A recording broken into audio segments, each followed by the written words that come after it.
When we're looking at the results of a poll that Good Morning Britain ran, it said 59% of people would be prepared to sacrifice family gatherings at Christmas to avoid January lockdown. People are quite keen to avoid going back to the harshest level of restrictions. What would you say if this plan to relax restrictions over Christmas does go ahead? Would you still be urging people actually to think about their own safety and their family's safety? No matter what it said that we can do, people should be thinking, should they be doing it?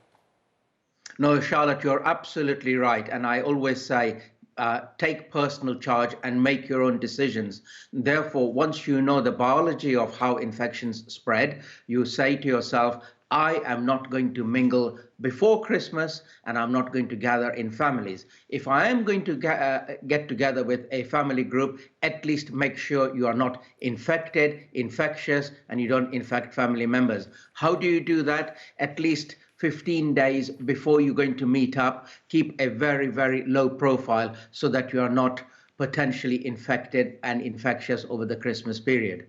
Those are the strategies I would adopt. And looking at other things in the news today, on the front page of the Daily Telegraph, it's saying isolation scrapped for contacts of COVID cases. It says that self-isolation will no longer be required for contacts of positive COVID cases under plans to be announced later today. And instead, they'll undergo daily tests for 7 days.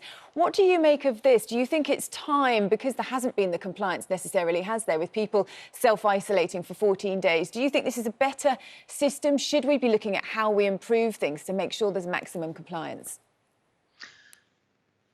All of these systems have got their benefits and risks. So we do know that the incubation period is 14 days. We also know that maximally most people become infectious between 2 to 5 days. And therefore the 7-day cutoff would mean that you will pick up the majority of people who've gone on to become infected and infectious.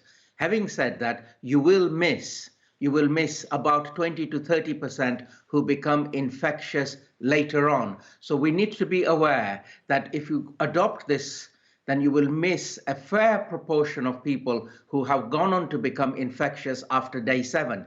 Furthermore, we also need to be aware that these tests are not 100% accurate. So you will find that you will get probably some false negatives, and therefore they could be infected, infectious, but you didn't pick them up. OK, Dr. Bharat Pankhania, good to get your expert opinion this morning. Thanks very much for joining us.